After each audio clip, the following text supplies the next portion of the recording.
ନବରଙ୍ଗପୁରରେ ଚାଲିଛି ଆହୁରି ଥରେ ପେଟ୍ରୋଲ ପ୍ରୋବ୍ଲେମ। ଭିଡ଼ ଦେଖ ଭାଇ, 200 ଦଉଛନ୍ତି, ସେଟା ବି ସରିଯିବ କି କ'ଣ କି କିଛି ଜଣା ପଡୁନାହିଁ ଭାଇ। ସିଦ୍ଧ ଏସିଆନ ସ୍ମାଇଲ ଗୋଟେ ଟାଇମ୍ ପାଇଁ ଓଡ଼ିଶାର ମୋଷ୍ଟ ଲକ୍ଜରିୟସ୍ ବସ୍ ଥିଲା, ଟିଭି ଥିଲା।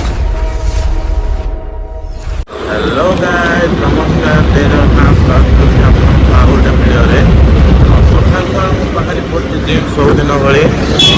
ଆଉ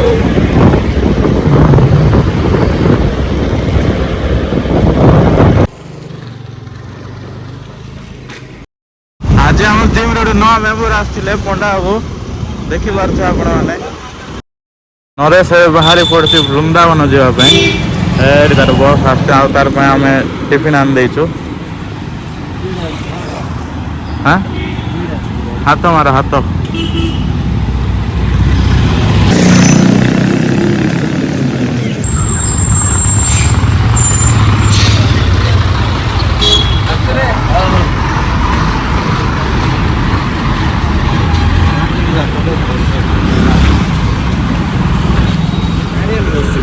तो भाई एबे जिम सरला, नरेश बृंदावन गला, टिफिन दे जाइलु बस रे। तार परे तू घरे पळेला, मम्मी मते फोन करथि मटन टिके धरिक आ बोली। तो जीवा टिके मटन नबा, आज घरे हम मटन झोल। अनफॉर्चुनेटली भाई मटन सरी जाइए। आमे माने जो दुकान रू नौ मटन से सरी जाइए, माने हम 2-3टा दुकान रू नौ मटन सब सरी जाइए, लेट हो गले।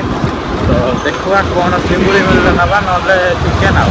तो भाई एवं नवरंगपुर गोटे जिनस चलती ऑनलाइन चिकेन डिलीवरी भाई राजा रहा। मुझे चिकेन ऑर्डर कर देती, फोन करते आसती बोली। चलते देखा केमती कौन रोचे डिलीवरी प्रोसेस और चिकेन भी केमती कौन।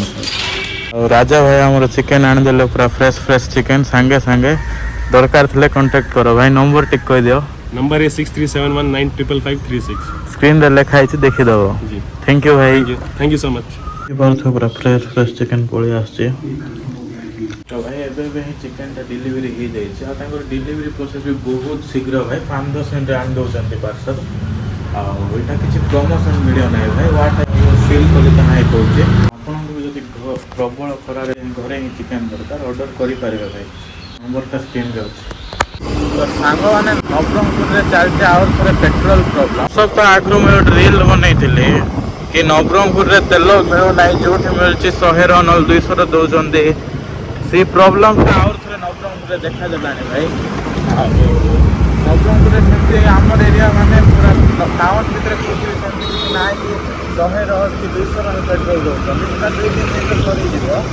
तो जीवा नवरंगपुर लास्ट देखा, जदि मिलूँ टांकी फुल करदे, ना फाण जाकि तेल पकई दबा टांकी फुल।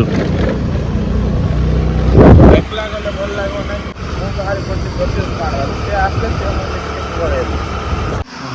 प्रत्युष मैंने बाहरी पड़ल पापा हांडी नवरंगपुर टूर तेल ना भाई, जो अच्छी 100 न 200 टकर दौरान।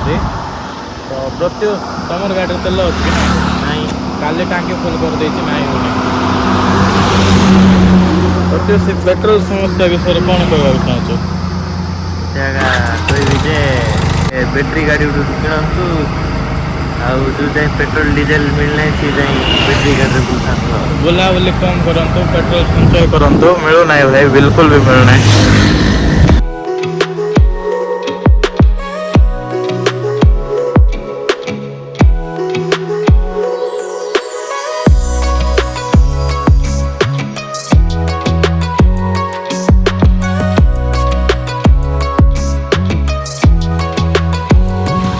फाइनाली पापड़ा हांड ये तेल मिलती जो 8 सप्ताह पकई। तो डीजेल फिजेल मिलना, बाकी पेट्रोल मिल जाऊे। पकड़ा 10-12 किलोमीटर आसवा पड़े भाई। आम गाड़ी टांकी फुल तेल न था। तेल पकड़ा गोटे 10 किलोमीटर आइबा पड़े भाई। नवरंगपुर में कौटी भी तेल ना, जो मिलूँ 100-200 टकर सीटा भी कौटी मिलूना। अधा पेट्रोल पंप बंद करदे। तो आम पलि आसलु पापड़ा हांड पेट्रोल पंप रे, जो 8 थर पकईलु। आबे भी ये पेट्रोल मिलूँ भाई, टांकी फुल पेट्रोल दौरान। तो जल्दी जल्दी पलि आस, पेट्रोल पकई दियो, आ पेट्रोल टेंशन टा समाप्त कर। तो यहाँ हूँ भाई एशियन स्माइल बस। ये आप नवरंगपुर भुवनेश्वर जापरेंगे। बाकी गाड़ी होल्डिंगटा हूँ पापड़ा हांडी। गाड़ी जो स्टार्टिंग थिला मस्त थिला, माने बाथरूम मिलूला, डिनर मिलूला, ता सहित टीवी भी मिलूला। बहुत बहुत प्रीमियम थिला बस। प्रत्युष भाई तुम ही बस से ट्रैवल करथलो तुमको केमती लागितला? नुआ नुआ थिला सेतोळे बस? एक्सपीरियंस बहुत बढ़िया थिला। सेतोळे डिनर मिलवार आ वाशरूम भी चलवार डिनर रे वेज नॉन वेज जुड़ा जा मिलवार आ डिनर रे टेस्ट भी बहुत बढ़िया थिला। एबे बाकी सब जगह बंद कराई जायछि। जदि एबे एबे किछि भी से फैसिलिटी मिल नाही जेमती वाशरूम बंद करा है जायछि, डिनर बंद करा है जायछि। जदि एशियन बस देखुचंदी वीडियो ताहले जदि फैसिलिटी आरंभ करबे साउथ ओडिसा रो this is the best route and best option ही थांदा एशियन स्माइल। चला भाई एबे हमें बाहरी पड़छु रिटर्न आ थरे नवरंगपुर तरफ को। रत्न ही गलाने 12:30 देखि जीवन घरे लंच करवा राजा वेलर रो ठिकाना बतो राजा वेलर में चला रही।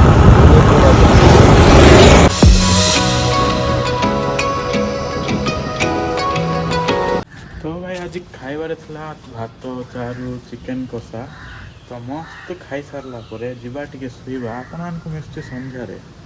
देखो प्रत्युष गोटे गाड़ी रे तेल सर जाइतिला केमती भिड़ देखो भाई भल होला। हम सकाळे गलु पापड़ा हांडे जाके पकेई पळे आले गोटे एठी दउचंदी 200 टका रे दउचंदी 200 पेट्रोल पई जगी चंदी 20 मिनिट हबो।